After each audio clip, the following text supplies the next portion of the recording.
Hello, I'm Jacqueline Chaucer, and I'm here with my colleague Daniel Jason. We are going to explain how we tried to solve for the impossible. We were tasked by California State University, Dominguez Hills with mitigating the impact of COVID-19 on higher education. Before we begin, allow us to introduce ourselves. We are the instructional design team for the academic technology team.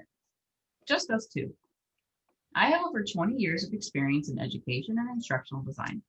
My specialties are performance improvement, distance education, and change management. Over to you, Daniel. And hey, this is Daniel, and I've been formally working in instructional design and education for the past 5 years.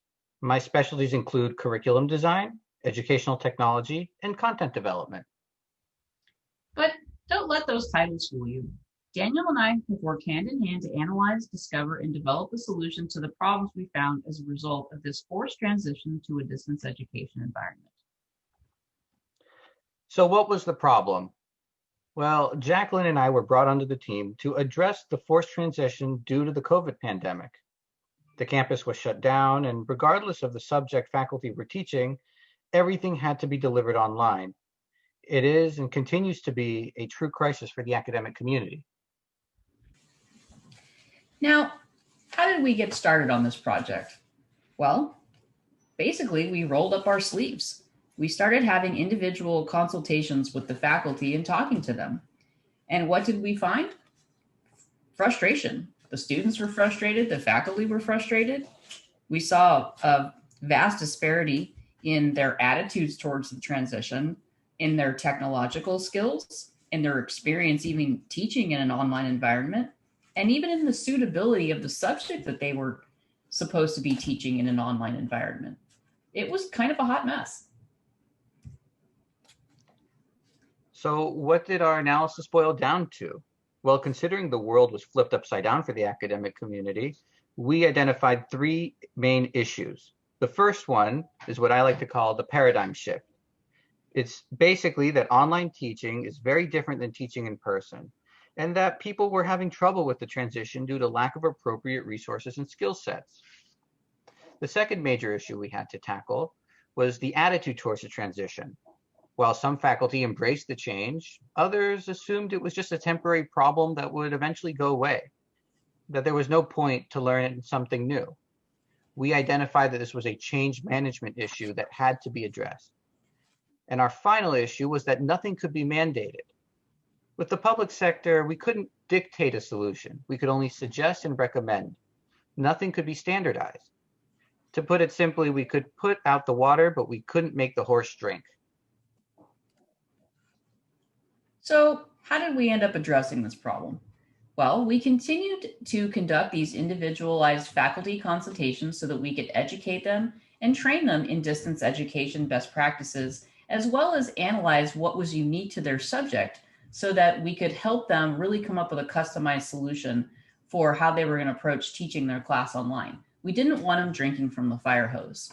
Concurrently, we developed workshops on select deep topics that were focused on instructional design and distance ed best practice, things that involve building a community for the students in the online world, how to encourage them in discussion and debate so they could learn from each other, and usability. We didn't want technology to be a barrier between their relationship with their faculty and the content that the faculty were there to teach them. And then also we wanted to help them improve their relationships with their students through fair and transparent assessment. Finally, we developed a special template for rapid course development with best practice theory baked right in for them to use so that they could stand up their courses quickly. So why don't we take a quick look at that so you can see what we built. So welcome to our course template resource. As an example of the previous point, for best practices, we included a fully built out left-hand navigation bar that supports three possible teaching modalities: synchronous, asynchronous, and blended. We also made sure to construct this tool as a fully formatted template to fill out with faculty's content, curated resources, and assignments for rapid course development. Now we had one more trick up our sleeve. So Jacqueline, tell them about the mini course. Okay, so we tried to anticipate the type of questions that faculty would have when they were trying to use the template. So we wanted to make this a very meta experience where not only did they get to create quickly a fully built out course for their students that they populated with their own content and resources, but we wanted to try to reduce the amount of tickets that would end up coming to our academic technology team with questions about, well, how do I do this? Or how do I embed a link? Or how do I set up a quiz? So we built a little mini course inside the template to demonstrate what good usability looks like. So we have a link for them on how do I use the course that will directly take them to the workshop that we presented on how to use the course. We also have a course development support center, which is going to really address more of those, click here, click there type of support questions, like to address their technological skills. And then we have course exemplars. So in case a faculty member says, well, what should a course landing page look like once I build it out? So that they can go in and click and see an example of what it should look like when they're done. And then finally, we wanted to make sure that they had easy access to all of those deep topic workshops that we discussed right here at their fingertips so that they could watch them at their leisure.